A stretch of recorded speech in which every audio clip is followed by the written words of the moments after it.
chance, je suis touché. Parce que tu sais, quand on organise des affaires comme ça, on ne le sait jamais. On prend une chance, puis on se dit. Mais je trouve tellement la qualité des questions qu'on a eues, la qualité du propos qu'on a eu.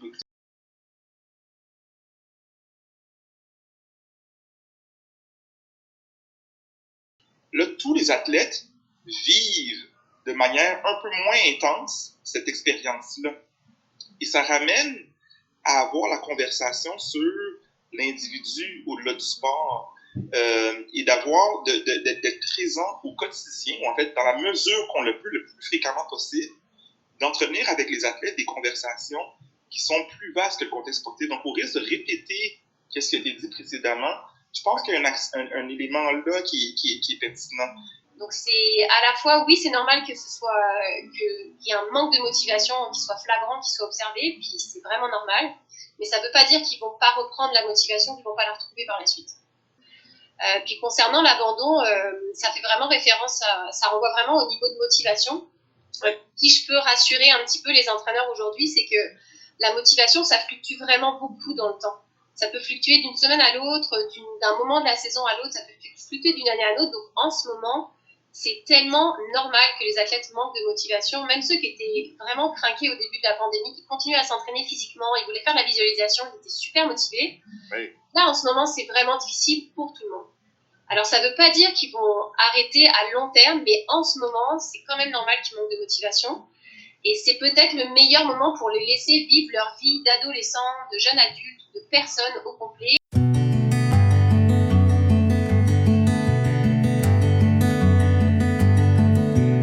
On s'est dit, mais en absence de compétition, puis il y avait eu le Stay at Home Challenge, que, entre autres, l'Impact de Montréal, les Alouettes, les Canadiens ont relayé. Ils faisaient des vidéos où ils se partageaient des papiers de toilette, puis ça faisait des séquences de passes de rouleaux de papier de toilette assez ludiques.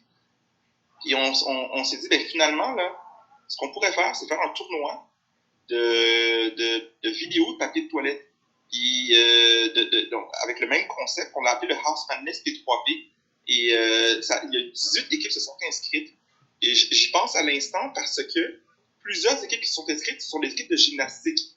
Et vous irez voir sur le site web de notre organisme, les vidéos faites par les jeunes filles qui font la gymnastique sont absolument fabuleuses.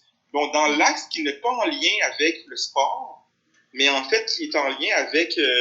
voici, vous cliquez inscris ton équipe. Vas-y, non, Marc. Je descends. Ben, tu montes un petit peu. Non, ok, excuse-moi. Ouais, inscris ton équipe. Je sais pas si le lien est là, ouais. House Madness P3P. Ouais, résultat, P3P vidéo, exactement. Ben, là, descendons, voir des gymnastiques. Ok, parfait. Arrêtons là. Et on va montrer les tigres. Cliquons sur les tigres pour voir, si on peut le montrer. Fait que on a eu bien du fun. Si vous voulez aller voir, vous irez les voir. Les équipes ont été vraiment été en fait originales, créatives. Et je pense ça touche pas directement les capacités athlétiques, mais ça évoque la créativité, le côté ludique, l'esprit d'équipe, qui sont les attitudes en fait psychosociales au service en fait d'une meilleure performance de toute façon. Donc, c'en est un autre exemple parmi tant d'autres de choses que les athlètes peuvent être amenés à faire. Donc, moi, j'ai eu bien du fun à regarder ces vidéos-là parce que finalement, ça mettait de l'avant des aspects du sport qui vont au-delà de qui saute plus haut, qui court plus vite.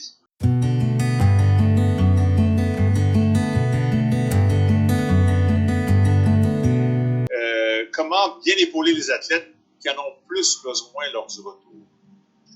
Je pense qu'il y a beaucoup d'athlètes, il y a beaucoup de parenthèses, il y a beaucoup d'entraîneurs qui posent des questions qui se sentent un peu démunis. Là. C'est bien beau tout ça, être plus à l'écoute et tout ça, mais on n'a pas nécessairement toujours les compétences pour répondre aux questions de nos athlètes. Non, tout à fait. Et en fait, en ce moment, au niveau canadien, on est en train justement de se questionner. Donc, au niveau des psychologues spécialisés en sport et des consultants en performance mentale, avec l'INS, on est en train de se questionner justement sur comment on va faire pour accompagner les athlètes pour la reprise de leurs activités. Et donc là, ça touche spécifiquement le contexte du sport compétitif et élite. Donc là, je vous dirais, il y a quand même certains principes que vous pouvez suivre en termes de progression de reprise, mais nous-mêmes, on est en train de chercher ces réponses-là qu'on va pouvoir partager après au grand public ou à la communauté sportive. Donc, on est en train de travailler là-dessus en ce moment, au niveau plus psychologique. Lorsqu'on parle de motivation et d'objectifs à court et moyen terme, comment faire pour les garder? Est-ce mieux des victoires étape par étape à court terme ou de viser le grand rêve? Très court terme, moi, je pense. Très court terme, surtout par... Une semaine à la fois. Très, très court parce que le grand rêve, en fait, il est très, très loin déjà. Donc, il faut toujours se rattacher à des objectifs un peu plus proches. Mais là, les objectifs un peu plus proches, le grand rêve, souvent, il est atteignable parce qu'on fait partie d'une équipe nationale, parce qu'on participe à une compétition internationale. Là, en ce moment, il n'y a pas de sélection, il n'y a pas de date de compétition. Donc, d'organiser des objectifs en fonction d'un rêve qui est très loin, c'est très compliqué pour les athlètes en ce moment. Moi, j'y vais vraiment, c'est mon conseil, c'est une semaine à la fois. Vraiment, selon comment on sent, le niveau de motivation, le niveau d'énergie, selon les nouvelles aussi qui sortent et les décisions qui sont prises par le gouvernement, et donc les fédérations et les clubs, on s'ajuste une semaine à la fois. Ouais. Je suis d'accord et je rajouterais aussi que c'est une occasion d'explorer avec quand même beaucoup de curiosité et d'ouverture comment on vit le fait qu'on n'a pas atteint un objectif donné. Plutôt que de dire qu'on est mauvais et qu'on est moins bon parce qu'on n'a pas atteint l'objectif, c'est encore une fois la fameuse question de la conversation, c'est de dire peut-être qu'en groupe, on s'était fixé un objectif de faire, je sais pas moi, je donne un exemple, de dire qu'on va aller on va aller courir tout le monde 1 kilomètre par jour. Dans la semaine suivante, ça n'a pas été fait.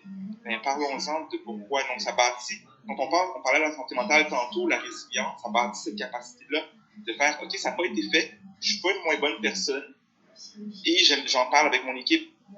Pourquoi je ne l'ai pas fait? Qu'est-ce qui s'est passé? Qu'est-ce qui m'aiderait à le faire? Est-ce que c'est l'objectif qui était finalement pas convenable? Est-ce que ça me tentait vraiment? Est-ce que j'ai la capacité de le faire? Et là, ça bâtit encore un focus sur le processus et pas sur le résultat. Bon. Une question qui sort un peu des questions qu'on a reçues récemment. En temps d'isolement, comment bien faire son travail de recrutement? Il y a des entraîneurs qui sont dans cette position-là actuellement, qui doivent aussi vendre leurs athlètes sans résultat ou moins de résultats. Comment faire ce travail pour le bien du jeune? Donc là, si j'ai bien compris, c'est comment un entraîneur peut recruter lui-même des athlètes, comment il peut... Oui, lorsqu'il n'a pas, moi ce que je comprends, c'est lorsqu'il n'a pas nécessairement de résultats à analyser. Alors, comment faire pour faire les bons choix? Et même chose pour celui qui veut vendre ses athlètes à un niveau supérieur, par exemple. Mon conseil, ce serait vraiment en fait, justement, d'aller au-delà, d'explorer au-delà de la performance sur le terrain. Il n'y aura peut-être pas de choix parfait, la situation est totalement imparfaite en ce moment, mais avec les données que vous pouvez recueillir, que ce soit en termes de témoignages d'autres athlètes qui ont joué avec cet athlète-là, de l'ancien entraîneur, quelles sont les capacités athlétiques, mais les capacités psychosociales, qu'est-ce qui est compris sur le terrain en termes au niveau psychosocial, au niveau humain, et de peut-être là encore profiter de cette situation un petit peu particulière, peut-être totalement particulière, pour évaluer les athlètes autrement que sur des capacités purement physiques et techniques.